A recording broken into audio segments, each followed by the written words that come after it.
नमस्कार दोस्तों, हमारे YouTube channel Let's Crack Civil Service में आपका स्वागत है।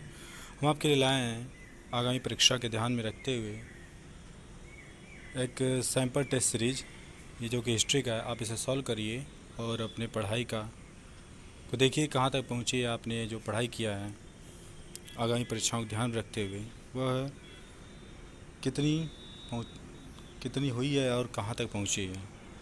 अगर आपको ये सैंपल पसंद आता है हिस्ट्री का तो आप कमेंट बॉक्स में कमेंट करिए, जिससे कि हम अगले 2 से 3 दिनों में आपके लिए एक प्रैक्टिस टेस्ट सीरीज का पूरा सेट लाएंगे, हर सब्जेक्ट्स का, ज्योग्राफी, हिस्ट्री, पॉलिटी, सभी का। तो हम शुरू करते हैं। आप इसको सॉल्व करिए और देखिए कि कितना आप सही करते हैं। तो हमारा पहला प्रश्न है, बौद्ध जैन दोनों ही धर्म विश्वास करते हैं कि कर्म और पुनर्जन्म के सिद्धांत सही हैं।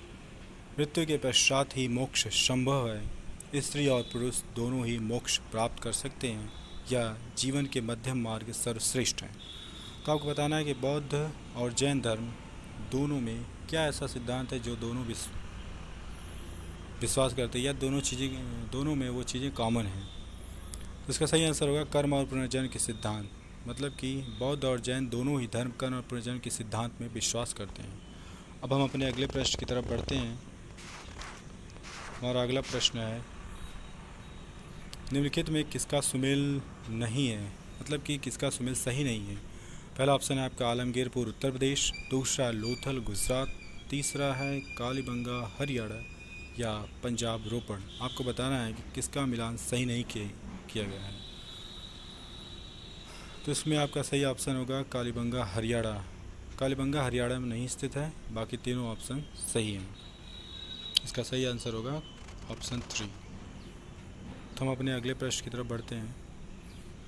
हमारा अगला प्रश्न है, निम्नलिखित में से किस युद्ध में एक पक्ष प्रथम बार तोपों का उपयोग किया गया था। एक पक्ष द्वारा प्रथम बार तोपों का उपयोग किया गया था। तो आपका पहला ऑप्शन है पानीपत का प्रथम युद्ध, दूसरा है खानवा का युद्ध, प्लासी का युद्ध या पानीपत का तीसरा युद्ध। तो सही आंसर बताइए। तो इसका सही आंसर होगा पानीपत का प्रथम युद्ध। पानीपत के प्रथम युद्ध में पहली बार तोपों का प्रयोग किया गया था। इसका सही उत्तर होगा ऑप्शन 1। फिर हम अगले प्रश्न की तरफ बढ़ते हैं। हमारा अगला प्रश्न है, मोतीलाल नेहरू और CR दास द्वारा 1923 ईस्वी में गठित पार्टी का नाम क्या था। इंडिपेंडेंस पार्टी, गदर पार्टी, स्वराज पार्टी या इंडियन नेशनल पार्टी। तो आपको बताना है कि मोतीलाल नेहरू और चित्तरंजन दास द्वारा 1923 में जिस पार्टी का गठन किया था उसका नाम क्या था। तो इसका सही आंसर है स्वराज पार्टी, यानी कि ऑप्शन C सही आंसर है इसका। अब हम अपने अगले प्रश्न की तरफ बढ़ते हैं। आपको बताना है कौन सा सुमेलित नहीं है। वर्ष का मिलान इन घटनाओं से करनी है कि किस वर्ष में घटनाएं हुई थी। तो पहला ऑप्शन है आपका 1885 भारतीय राष्ट्रीय कांग्रेस की स्थापना, 1905 बंगाल विभाजन, 1909 मार्ले मिंटो सुधार, 1930 असहयोग आंदोलन। तो इसमें से किसका सही मिलान नहीं है, यानी कि सही सुमेलित नहीं है। तो इसका सही आंसर है आपका ऑप्शन C। शायद दोस्तों ऑप्शन इसका D सही होगा, यानी कि 1930 में असहयोग आंदोलन प्रारंभ नहीं हुआ था। तो सही उत्तर होगा आपका ऑप्शन D। Option D।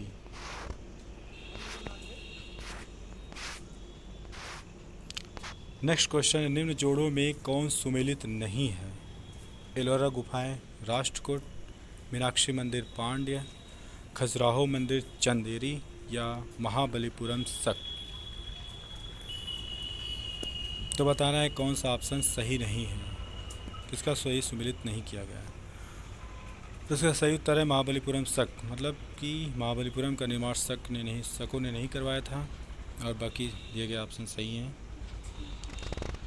इसका आंसर D सही होगा। अब हम अपने अगले प्रश्न की तरफ बढ़ते हैं। हमारा अगला प्रश्न है आजीवक संप्रदाय के संस्थापक कौन था, यानी कि आजीवक संप्रदाय की स्थापना कौन किया था। आपका ऑप्शन है आनंद, महावीर, रघुलोभद्र या मक्खली गोसाल। तो सही उत्तर होगा आपका मक्खली गोसाल। आजीवक संप्रदाय के संस्थापक मक्खली गोसाल थे, यानी उन्होंने इसकी स्थापना किया था। अब हम अपने अगले प्रश्न की तरफ बढ़ते हैं।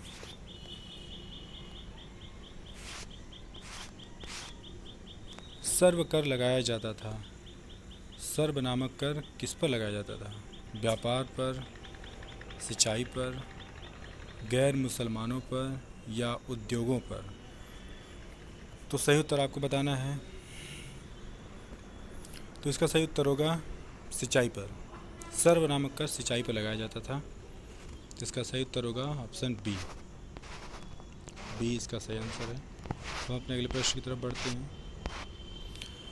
हमारा अगला क्वेश्चन, महात्मा गांधी को सर्वप्रथम राष्ट्रपिता किसने कहा था? महात्मा गांधी को राष्ट्रपिता पहली बार किसने कहकर संबोधित किया? तो आपका ऑप्शन है सरोजिनी नायडू, सरदार पटेल, सुभाष चंद्र बोस, जवाहरलाल नेहरू। तो सही ऑप्शन चूज करना है। तो इसका सही उत्तर होगा सुभाष चंद्र बोस, यानी कि ऑप्शन सी। ऑप्शन सी इसका सही है।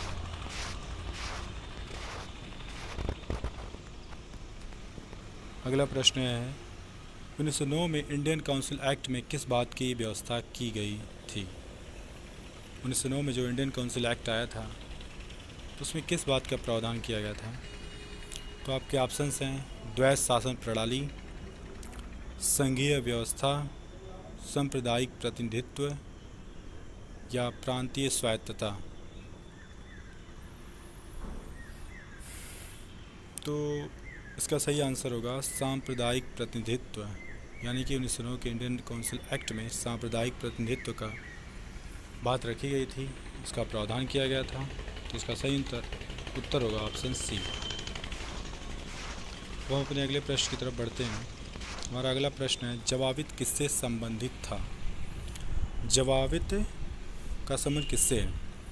पहला ऑप्शन है कृषि से संबंधित कानून से, हिंदुओं से संबंधित मामले, राज्य कानून या उपरोक्त में से कोई नहीं। आपको इसका सही उत्तर बताना है। तो इसका सही उत्तर है ऑप्शन सी, यानी कि राज्य कानून। जवाबित का संबंध राज्य कानून से था। अब हम अपने अगले प्रश्न की तरफ बढ़ते हैं। अब हमारा अगला प्रश्न है निम्नलिखित देशी राज्यों में से कौन यथावत समझौते का पक्षधर था? पहला ऑप्शन है जम्मू कश्मीर, दूसरा मैसूर, तीसरा हैदराबाद या फिर जूनागढ़। तो इसका सही आंसर आपका होगा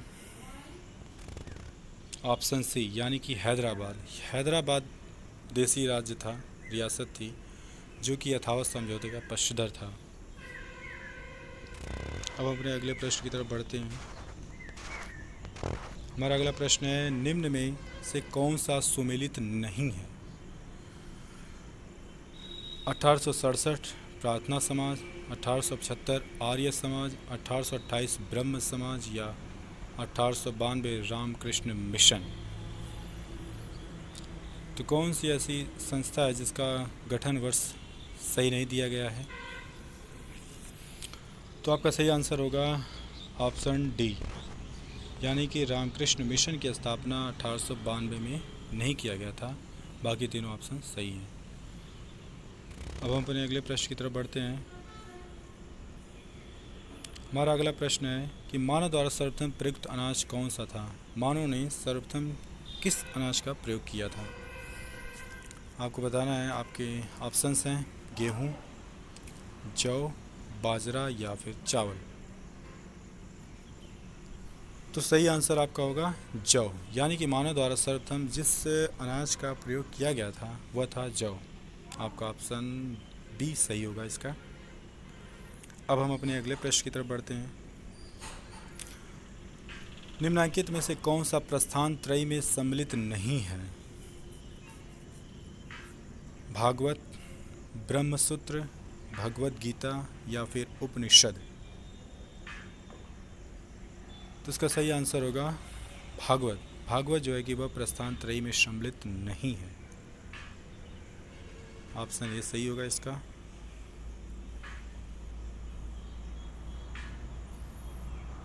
अगला प्रश्न है, अंग्रेजी साप्ताहिक पत्रिका वंदे मातरम के साथ निम्न में से किसने अपने को संबद्ध किया था? पहला है बिपिन चंद्र पाल, लोकमान्य तिलक, अरविंद घोष या फिर सुभाष चंद्र बोस। तो इसमें से किसने अंग्रेजी साप्ताहिक पत्रिका वंदे मातरम से अपने आप को संबद्ध किया था? तो इसका सही आंसर होगा लोकमान्य तिलक। लोकमान्य तिलक ने अपने आप को संबद्ध किया था। अगला प्रश्न है, जब भारतीय राष्ट्रीय कांग्रेस ने भारत छोड़ो प्रस्ताव पारित किया तब कांग्रेस का अध्यक्ष कौन था? महात्मा गांधी, मौलाना अबुल कलाम आज़ाद, सरदार पटेल या फिर ऑप्शन डी जवाहरलाल नेहरू। तो सही आंसर आप लोगों को बताना है। इसका सही उत्तर होगा मौलाना अबुल कलाम आज़ाद। जब भारतीय राष्ट्रीय कांग्रेस ने भारत छोड़ो आंदोलन का प्रस्ताव पारित किया था उस समय कांग्रेस की अध्यक्षता मौलाना अबुल कलाम आज़ाद ने किया था, इसलिए आपका सही उत्तर होगा ऑप्शन बी। अब हम अपने अगले प्रश्न की तरफ बढ़ते हैं। हमारा अगला प्रश्न है, भारतीय राष्ट्रीय कांग्रेस ने पूर्ण स्वराज को अपना उद्देश्य किस वर्ष घोषित किया था? 1919, 1929, 1933, 1945। तो बताना है किस वर्ष भारतीय राष्ट्रीय कांग्रेस ने पूर्ण स्वराज को अपना उद्देश्य बना लिया था। तो सही उत्तर होगा ऑप्शन बी, यानी कि 1929 में भारतीय राष्ट्रीय कांग्रेस ने पूर्ण स्वराज को अपना उद्देश्य बनाया था। अब हम अपने अगले प्रश्न की तरफ बढ़ते हैं। हमारा अगला प्रश्न है, सोनगिरी का ऐतिहासिक दिगंबर जैन तीर्थ स्थल स्थित है? उत्तर प्रदेश में, राजस्थान में, उड़ीसा में या फिर मध्य प्रदेश में? तो सोनगिरी का ऐतिहासिक दिगंबर जैन तीर्थ स्थल कहाँ पर स्थित है, किस राज्य में स्थित है? तो इसका सही उत्तर होगा मध्य प्रदेश, यानी कि सोनगिरी जो कि दिगंबर पंथ के लिए बहुत ही ऐतिहासिक महत्व का है वह मध्य प्रदेश में स्थित है। इसका आंसर होगा ऑप्शन नंबर 4, यानी कि मध्य प्रदेश। दोस्तों ये हमारा इस सीरीज़ का आखिरी प्रश्न था। आपको पसंद आया तो इसको आप लाइक, कमेंट और शेयर करिए। और कुछ ही दिनों में हम आगामी परीक्षाएं जो कि 4 अक्टूबर को होने वाली है यूपीएससी की और 11 अक्टूबर की यूपीपीएससी की, उसको ध्यान में रखते हुए मैं एक सभी सब्जेक्ट्स के टेस्ट सीरीज लाने वाले हैं, पूरा सेट लाने वाले हैं। तो आप इसको जैसा लगे आप इसको बताइए।